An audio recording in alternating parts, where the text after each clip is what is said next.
दोस्तों, आज 27 जुलाई यानी मोहम्मद रफ़ी साहब की डेथ एनिवर्सरी है। और इस मौके पर मैं आपके साथ ऐसी बातें शेयर करूंगी जो आप नहीं जानते होंगे। जब मोहम्मद रफ़ी साहब की डेथ हो चुकी थी, तब उस समय उनके जनाजे में राखी जी भी आई हुई थी। उस समय एक पुरानी मैगज़ीन में लिखी हुई एक पोस्ट भी थी, और वो बहुत ही दुर्लभ है। और उस मैगज़ीन में लिखी हुई वो सारी बातें, चलिए आज मैं आपको पढ़ के सुनाती हूँ। अमर आवाज़, एक फ़नकार की अनकही दास्तां, मद्रास की वो यादगार शाम। बात आज से कई साल पुरानी है। चेन्नई में मद्रास की एक शांत शाम थी, और संगीत के कमरे में रिहर्सल चल रही थी। वहाँ एक युवा गायिका बेहद घबराई हुई बैठी थी। वजह, उसे संगीत की दुनिया के सबसे बड़े बादशाह मोहम्मद रफ़ी साहब के साथ एक मप्पीला मुस्लिम भक्ति गीत गाना था। गायिका के मन में डर था कि इतने महान फनकार के सामने उसकी आवाज़ कैसे टिकेगी। लेकिन तभी कमरे के दरवाजे से एक शख्स अंदर आया। चेहरे पर एक बेहद मधुर और मनमोहक मुस्कान, आंखों में गजब की सादगी। वो रफ़ी साहब थे। उन्होंने गायिका की घबराहट को भांप लिया। एक लेजेंड होने के बावजूद उन्होंने हाथ जोड़े और बेहद विनम्रता से कहा, क्या आप मेरे साथ ये मप्पिला गीत गाएंगी? उनके बोलने का अंदाज इतना सरल और आत्मीय था कि गायिका का सारा डर वहीं ख़त्म हो गया। उस दिन समझ आया कि जिसने पूरब से लेकर पश्चिम तक पूरी दुनिया के दिलों को जीता था, वो इंसान अंदर से कितना विनम्र और ज़मीन से जुड़ा हुआ था। एक सितारे का उदय और गाने की बाढ़, रफ़ी साहब के इस मुकाम तक पहुंचने का सफ़र भी किसी जादू से कम नहीं था। साल 1946 का दौर था, जब उनकी आवाज़ की गूंज ने पहली बार संगीत जगत का ध्यान अपनी ओर खींचा। लेकिन असली चमत्कार हुआ साल 1949 में, जब फिल्म जुगनू रिलीज़ हुई।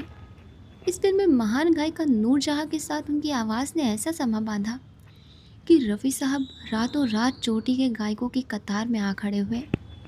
इसके बाद तो जैसे इतिहास लिखा जाने लगा। कारदार की फिल्म शाहजहां और प्रकाश की फिल्म हमारा संसार के गानों ने उनकी प्रसिद्धि को आसमान पर पहुंचा दिया। फिर फिल्म प्यार की जीत आई, जिसका एक दर्द भरा गीत एक दिल के टुकड़े हज़ार हुए रिलीज़ होते ही देश के कोने कोने में गूंजने लगा। वो ऐसा दौर था जब भारतीय सिनेमा में रफ़ी साहब के गानों की एक खूबसूरत बहार सी आ गई थी। 25,000 गानों की वो अद्वितीय याददाश्त। मद्रास की उसी शाम को जब वो मप्पिला गीत थली रितिनम एन पापा मल्ला रिकॉर्ड हो रहा था, रफ़ी साहब आंखें बंद किए हुए बड़े ध्यान से सुरों को सुन रहे थे। जैसे ही गीत समाप्त हुआ, उन्होंने धीरे से पूछा, मोहम्मद साहिबा, मैंने इस राग में पहले भी गाया है। गीत अनमोल रतन में है ना? वहाँ बैठा हर इंसान सन्न रह गया। जिस कलाकार ने अपनी ज़िंदगी में लगभग 25,000 से भी ज़्यादा गाने गाए हों, उसे सालों पहले गाए गए गीत का राग और सुर भी हूबहू याद था। उनके इस कुशाग्र समृद्धि शक्ति और सादगी को देखकर हर कोई उनका मुरीद हो गया। रिहर्सल के बाद काफ़ी देर तक वो सब साथ बैठे, बातें की और संगीत की दुनिया में खोए रहे। बापू को अमर श्रद्धांजलि। सबसे बड़ा रिकॉर्ड, रफ़ी साहब के फिल्मी गाने तो पूरी दुनिया में मशहूर थे, लेकिन उनकी आवाज़ का असली जादू तब देखने को मिला जब देश एक गहरे शौक में डूबा था। बहुत कम लोग जानते हैं कि रफ़ी साहब के करियर का सबसे लोकप्रिय और ऐतिहासिक रिकॉर्ड कोई फिल्मी गाना नहीं था, वो गीत था, सुनो सुनो ये दुनिया वालों, बापूजी की अमर कहानी। जब बापू यानी महात्मा गांधी को श्रद्धांजलि देता हुआ यह गीत उनकी दर्द भरी आवाज़ में रिकॉर्ड हुआ, तो देश का हर श्रोता रो पड़ा। उस एक गीत ने श्रोताओं के दिलों पर एक ऐसी उदासी और प्रेम की छाप छोड़ी जो आज तक नहीं मिटी। एक आवाज़ जो कभी नहीं मरेगी। रफ़ी साहब एक बेहद जिंदा दिल इंसान हैं। वो अक्सर हंसते हुए कहते थे, मुझे खाना बहुत पसंद है, मेरा दिल पास से भरा हुआ है। उनकी खुद की कही वो पंक्तियाँ आज भी उनके चाहने वालों के कानों में गूंजती है, जैसे वो अपने सुनने वालों से कह रहे हों, तुम मेरे दिल में हो, मेरी आत्मा में हो, मेरी जान में हो, मुझे अभी छोड़कर मत जाओ। मेरा दिल अभी भरा नहीं है, लेकिन समय को कुछ और ही मंजूर था। सच तो ये है कि उस मेहनती कलाकार की सांसें भी गाते गाते ही थमी। जिस दिन वो इस दुनिया से रुखसत हुए, ऐसा लगा जैसे संगीत का एक पूरा युग समाप्त हो गया। खुदा हाफिज़ की बस यही दुआ थी। उस महान शख्सियत के जाने से संगीत जगत में जो खालीपन आया है, वो शायद कभी नहीं भरेगा। जिस्म भले ही मिट्टी में मिल जाए, लेकिन रफ़ी साहब की वो अमर आवाज़ कभी नहीं मरेगी। वो आवाज़ आज भी हमारे दिलों में ज़िंदा है और हमेशा रहेगी। आसमान में काले बादल छाए हुए थे, जिन्होंने सूरज को ढक लिया था। ये शुक्रवार का दिन था और असामान्य रूप से एक उदास दिन, 1 अगस्त। लोग सुबह के अखबारों में ये चौंकाने वाली खबर पढ़कर उठे, मोहम्मद रफ़ी का निधन। गुरुवार सुबह रफ़ी साहब ने संगीतकार बसु और मनोहारी तथा निर्देशक मुकुल दत्त के साथ एक बंगाली गाने के शब्दों और धुन पर चर्चा की थी, जिसे वो पूजा के दौरान रिकॉर्ड और रिलीज़ करने का विचार कर रहे थे। ये गाना मुकुल दत्त ने लिखा था। मुकुल दत्त के अनुसार रफ़ी साहब इस बात से थोड़े दुखी थे कि बॉम्बे की फिल्म इंडस्ट्री ने उत्तम कुमार को श्रद्धांजलि नहीं दी थी, जिनका 1 सप्ताह पहले निधन हो गया था। गायक इस गाने के माध्यम से दिवंगत अभिनेता को श्रद्धांजलि देना चाहते थे और उन्होंने मुकुल दत्त को उसी के अनुसार शब्दों को फिर से लिखने का सुझाव दिया था। गाने को 1 या 2 दिन में रिकॉर्ड किया जाना था। रफ़ी साहब की मौत की खबर तेज़ी से फैल गई। इंडस्ट्री में सारा काम रुक गया। सुबह 10:30 बजे तक बांद्रा में रफ़ी विला के बाहर भीड़ इतनी बढ़ गई कि पुलिस को मौके पर आना पड़ा। लगातार हो रही बारिश से शोक मनाने वालों को आश्रय देने के लिए खुले प्रांगण को तिरपाल से ढकना पड़ा। रफ़ी साहब की पसंदीदा इम्पोर्टेंट कार, एक ऑडी, गैरेज में खड़ी थी। आखिरी बार रफ़ी साहब इसमें तब बैठे थे जब गुरुवार सुबह वो खुद चलकर अस्पताल जाने के लिए कार तक गए थे। रफ़ी साहब, जिन्हें अपनी कार का बहुत शौक था, हमेशा अपने ड्राइवर के बगल में आगे की सीट पर बैठते थे। वो खुद कभी गाड़ी नहीं चलाते थे। वो हॉल जहाँ पार्थिव शरीर रखा गया था और उसके आसपास का इलाका लोगों, निर्माताओं, निर्देशकों, संगीत निर्देशकों, सितारों, गायकों, संगीतकारों से खचाखच भरा हुआ था। सिने संगीतकार विशेष रूप से रफ़ी साहब के बहुत बड़े प्रशंसक थे। ज़हीर, रफ़ी साहब के साले, जो उनके विदेशी दौरों और कामकाज का प्रबंधन करते थे, एक बच्चे की तरह रो रहे थे।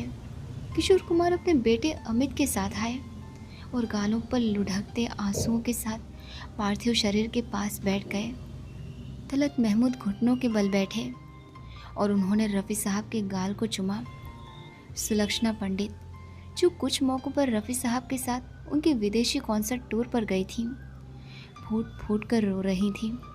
हेमलता भूपिंदर के कंधों पर सिर रखकर रो पड़ी। सफ़ेद कुर्ता और चूड़ीदार पहने राखी कुछ मिनटों तक चुपचाप खड़ी रफ़ी साहब के चेहरे को देखती रहीं। दोपहर 12:15 बांद्रा मस्जिद के लिए जनाजा निकला, पहले विशेष प्रार्थनाओं के लिए और फिर शुक्रवार की नमाज का इंतज़ार करने के लिए। मस्जिद में भीड़ बेकाबू हो गई और प्रार्थना करना असंभव हो गया। राज कपूर, जो रफ़ी साहब के घर नहीं पहुंच पाए थे, श्रद्धांजलि देने मस्जिद पहुंचे।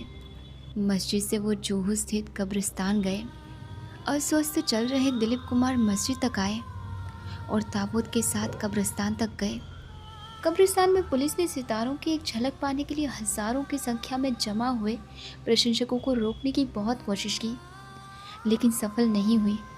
विनोद खन्ना, अमिताभ बच्चन, अमजद खान, रणधीर कपूर और संजीव कुमार आने वालों में शामिल थे। रफ़ी साहब के सबसे छोटे बेटे मोहम्मद शाहिद 4 दिन पहले ही लंदन से आए थे। उनकी 2 बेटियां नसरीन और यास्मीन अपने पतियों के साथ बॉम्बे में रहती हैं। उनके सबसे बड़े बेटे मोहम्मद सईद और अन्य 2 बेटे मोहम्मद खालिद और मोहम्मद हामिद, जो सभी लंदन में विभिन्न एयरलाइनों में कार्यरत हैं, शनिवार को ही पहुंच सके। अपनी मौत से 4 दिन पहले रफ़ी साहब ने जे ओम प्रकाश की फिल्म आसपास के लिए अपना आखिरी गाना रिकॉर्ड किया था, जिसे लक्ष्मीकांत प्यारेलाल ने संगीतबद्ध किया था। रफ़ी साहब इस जोड़ी के पसंदीदा गायक थे। वो हमेशा विदेश में कॉन्सर्ट के लिए जाने से पहले अपना आखिरी गाना और वापस आने के बाद अपना पहला गाना उनके साथ रिकॉर्ड करते थे। रफ़ी साहब को लाखों दिलों में जगह क्या दी, वो उनके गानों की संख्या नहीं बल्कि गुणवत्ता थी। श्याम हार्दिक द्वारा। रफ़ी साहब के डेथ से संगीत की दुनिया ने एक अनमोल रत्न खो दिया है। उसने एक ऐसा गायक खो दिया है जिसने अन्य महान गुणों के अलावा देशभक्ति की भावना के लिए एक या दूसरे जगाने वाली कॉल के साथ पूरे देश के दिलों को छूने की क्षमता थी। कुछ यादगार उदाहरण सुनो सुनो ए दुनिया वालों, बापूजी की अमर कहानी, हम लाए हैं तूफान से कश्ती निकाल कर, इस देश को रखना मेरे बच्चों संभाल के, जहाँ डाल डाल पर सोने की चिड़िया करती है बसेरा, वो भारत देश है मेरा, आवाज़ तो हम एक हैं, हम एक हैं, और जिन्हें नाज है हिंद पर वो कहाँ है। अब्दुल वाहिद खान और बड़े गुलाम अली खान के सानिध्य में उनकी ग्रूमिंग के बाद रफ़ी साहब का आलाप इतना प्रभावशाली था कि इसने मधुबन में राधिका नाचे रे, कुहू कुहू बोले कोयलिया और चलेंगे तीर जब दिल पर जैसे गानों में अतिरिक्त चमक जोड़ दी। जब गाने में मीडी ने उत्तम स्वर को छुआ तो रफ़ी साहब को सुनना एक वास्तविक सुख था, जैसे कि तेरी जुल्फ़ों से जुदाई तो नहीं मांगी थी, दिल में छुपा के प्यार का तूफ़ान ले चले, मेरी कहानी भूलने वाले, साथ ही ना कोई मंजिल, और चाहूँगा मैं तुझे सांझ सवेरे में है। उन्होंने अक्सर एक गीत में जान फूंक दी।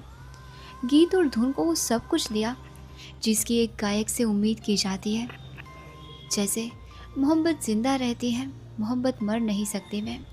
और गीत के अंत में जब रफ़ी साहब बार बार अपने प्रिय को बुलाते हैं, चलिया चलिया, वो वास्तविक करुणा व्यक्त करने में सफल होते हैं। रफ़ी साहब की एकमात्र आवाज़ थी जिसमें इंद्रधनुष जैसे विभिन्न रंग थे जो विभिन्न रचनाओं के साथ न्याय कर सकते थे। रफ़ी साहब की एकमात्र आवाज़ थी जिसमें इंद्रधनुष जैसे विभिन्न रंग थे जो विभिन्न रचनाओं के साथ न्याय कर सकते थे। और दुनिया के रखवाले और इंसाफ का मंदिर है ये तो उसे लेकर, अय्या क्या करूँ मैं सूखू सूखू, चाहे कोई मुझे जंगली कहे और झूठ बोलिया कोई ना, ओ बल्ले बल्ले अभी ना जाओ छोड़ कर, और अब क्या मिसाल दूँ मैं तुम्हारे शबाब की से लेकर, पर्दा है पर्दा, और अगर दुश्मन ज़माना गम नहीं तक। उन्होंने देशभक्ति, भक्ति, वीरता, शिष्टता के लिए गीत गाए। फिर भी वो उन हल्के शरारती गीतों को गाने में भी उत्कृष्ट थे, लेकिन एक बार भी गैलरी में खेलने के लिए उनकी आलोचना नहीं की गई। उन्हें पार के लोगों द्वारा उतना ही सम्मान दिया जाता था जितना जनता उन्हें प्यार करती थी। उन्हें कभी भी अंत तक खर्च की गई शक्ति नहीं माना गया। कोई ये नहीं भूल सकता कि सिर्फ अपनी आवाज़ के गुण से रफ़ी साहब ने अनगिनत औसत दर्जे के गीतों और रचनाओं को गुमनामी से बचाया। कान में झुमका चाल में ठुमका जैसे गीतों का हवाला दिया जा सकता है। रफ़ी साहब के करियर को 70 के दशक की शुरुआत में झटका लगा। काफ़ी समय तक पृष्ठभूमि में रहने के बाद उन्होंने भाग्य के इस उलटफेर का डट कर सामना किया और अपनी सिद्ध क्षमता के साथ अपना खोया हुआ स्थान लगभग पुनः प्राप्त कर लिया। लोग रफ़ी साहब को पर्दे पर मौजूद चरित्र के साथ जुगनू से लेकर सरगम तक सही पहचानते थे। दिलीप कुमार और देवानंद की गणिमापूर्ण और शांत रोमांटिक शैली, सुनील दत्त और राजेंद्र कुमार की जीवंतता, भारत भूषण की विनम्रता, शमी कपूर और जितेंद्र की अचूक-हलता, यहाँ तक कि राजेंद्र नाथ के कलाबाजी और जॉनी वॉकर के हास्यपूर्ण अंदाज। रफ़ी साहब की आवाज़ इन सबको आसानी से आत्मसात कर सकती थी। यही कारण है कि वो श्याम सुंदर और गुलाम हैदर से लेकर लक्ष्मीकांत प्यारेलाल और राकेश रोशन तक सभी संगीतकारों की स्वाभाविक पसंद बन गए। उनकी आवाज़ संगीतकारों के लिए एक चुनौती और एक पुरस्कार दोनों थी। पार्श्व गायन में 4 दशकों के बावजूद रफ़ी साहब कभी थके हुए नहीं लगे। रफ़ी साहब जिनके 24,000 से भी ज़्यादा गाने, वो संख्या नहीं थी बल्कि गुणवत्ता थी। उनके सैकड़ों गाने, कभी खुद पे कभी हालात पे रुलाया, चौदहवीं का चांद हो, वो जब याद आए बहुत याद आए, तेरी प्यारी प्यारी सूरत को, छुपने वाले सामने आ, जो समय की कसौटी पर खरे उतरे हैं। आने वाले दशकों तक संगीत प्रेमियों को मंत्रमुग्ध करते रहेंगे, जिसमें जब कभी तुम सुनोगे गीत मेरे, संग संग तुम भी गुनगुनाओगे, तुम मुझे यूं भुला ना पाओगे, गीत भी शामिल है। सबसे पहले तो मैं अपने करोड़ों सुनने वालों की तरफ से आपका स्वागत करता हूं। सबसे पहले मैं ये जानना चाहूंगा कि आपको कुल कितने साल हो गए, क्योंकि जहां तक मेरा ख्याल है और जब से मैंने होश संभाला है मैं आपको सुन रहा हूं। पहले तो मेरा सबको नमस्ते जी। सब और मुझे इस लाइन में आपने जो पूछा, 35 साल हो गए ये लाइन में काम करते हुए जी। यानी ये कि हमारे पैदा होने से भी शायद कई वर्ष पहले से आप गीत गा रहे हैं। तो इतने लंबे अरसे में आपने लगभग कुल कितने गीत गाए होंगे? मुझे मालूम है कि आपकी गिनती तो शायद पूरी नहीं आपकी पता होगी, अंदाज से। ऐसे मेरा अंदाजा है कुछ 25-26 हजार गाने जाए। 25-26 हजार जी हाँ। रफी साहब, कितनी भाषाओं में आपने गीत गाए? हर भाषा में है, बंगाली, इंग्लिश, गुजराती, मराठी और पंजाबी, तेलुगु, अरबी में। यानी भारत की भाषाएं और भारत के बाहर की भाषाएं भी। यहाँ पर मैं आपसे ये जानना चाहूंगा कि आपको सब भाषाएं आती तो नहीं ना? जी नहीं, बिल्कुल नहीं आती। तो इसका क्या राज है? हमारे सुनने वाले ये जरूर जानना चाहेंगे कि भाषा ना जानते हुए भी आप उन गीतों को इस ढंग से गा लेते हैं कि उन भाषाओं के लोग ये नहीं जान पाते कि इनको भाषा आती है या नहीं। ये तो कुछ ऊपर वाले की बहुत मेहरबानी है, खुदा की, भगवान की, सब उसकी मेहर है, कुछ गॉड गिफ्ट है बस ऐसे। बाकी वो जो गाने मुझे सिखाते हैं लोग, मैं उसको अपने उर्दू में लिख लेता हूँ, तो फिर मैं गा लेता हूँ, कोशिश करता हूँ गाने की बस ऐसे। इसके लिए तो बहुत मेहनत करनी पड़ती होगी, क्योंकि मैं कुछ जुबानें सीखी मैंने, तो उनका उच्चारण, उनका जो एक्सेंट है वो सारा जो बड़ा मुश्किल है, तो उसके लिए आपको काफी मेहनत करनी पड़ती है। जी हाँ, जी हाँ, थोड़ी रिसर्च ज्यादा करनी पड़ती है। जी हाँ। रफी साहब, आप यहाँ कितने दिन के दौरे पर आए हैं? कुछ 6 वीक के दौरे पर गए। अभी हम लोग का प्रोग्राम था मतलब यूएसए में, कनाडा में, सब करते करते अभी यूके में कर रहे हैं प्रोग्राम। तो आपके कार्यक्रम काफी सफल रहे? जी हम बहुत फर्स्ट क्लास है। रफी साहब, भारत में भी ऐसे बहुत से कार्यक्रम होते हैं और यहाँ पर भी, दोनों जगह के जो ऑडियंस हैं उनमें आपने कोई फर्क पाया? फर्क काफी, यहाँ के लोग भी बड़े खुश होते हैं। हम जब यहाँ इस तरफ आते हैं फॉरेन में, तो बहुत बड़े प्यार से मिलते हैं। वो जैसे माल पड़ता है जैसे वो इंडिया में बैठे हुए, ऐसा बहुत महसूस होता है जैसे अपने घर में बैठे हैं ऐसा। और बहुत प्यार मिलता है बहुत, वहाँ भी, इंडिया में भी, यहाँ भी। यहाँ तो और भी खुश होते हैं क्योंकि जब प्रदेश से जो आदमी आता है ना, बहुत खुश होता है। रफी साहब, आपने अभी बोला कि आपने 25-26 हजार गीत गाए, तो अचानक ही मैं आपको कहूँ कि ये गीत मालूम नहीं कितने साल पहले, तो एकदम आपको उसकी धुन याद आ जाएगी? जो गाना हिट होता है वो तो मुझे याद रहता है गाना एकदम। तो आप जब इतने गीत आपने गाए 25-26 हजार, तो औसतन मेरा ख्याल है कि औसतन साल में 1000 के करीब गीत बैठता है, 500-900 हजार। लेकिन किसी वक्त शायद आपने जब बहुत गीत गाए तो एक साल में कई हजार गीत गाए होंगे। तो इतना काम करते वक्त एक दिन में भी कई बार ज्यादा गीत, तो उसमें क्या आपको बहुत रियाज करना पड़ता था, या कि एकदम ही कहा तो आप तभी गीत गा देते थे? ना, एकदम ही क्यों, काम करते करते काफी टाइम हो गया, मुझे इतना एक्सपीरियंस भी हो गया। अभी तो ज्यादा रिसर्च करने की जरूरत भी नहीं पड़ती, वहाँ बस लिख लेते हैं रिकॉर्डिंग के ऊपर, बस लिखा गाना 2 मिनट बस सुन लिया और रिकॉर्ड कर लिया बस। अच्छा रफी साहब, मैं यहाँ आपसे ये पूछना चाहूंगा कि आपको ये संगीत का शौक बचपन में कहाँ से हुआ? आपने कोई शिक्षा, एजुकेशन इसकी ली, या आपको घर में ही इसकी शिक्षा मिली? एक तो मुझे शौक, मेरे को 12 साल की उम्र थी तो हम गांव में रहते थे, अमृतसर के बाजू में एक गांव है, तो वहाँ एक फकीर आया करता था। वो सुबह यानी मुझे पैसा नहीं मांगते, पैसा तो गा के पैसा मांगते, तो वो मुझे उसकी आवाज अच्छी लगती थी, तो वो उसकी आवाज अच्छी, मैं उसके पीछे पीछे बहुत दूर जाता था। वो सुन के उस फकीर को तो गाने का मुझे शौक पैदा हुआ। यहाँ ये बड़ी अच्छी आपने बात बताई।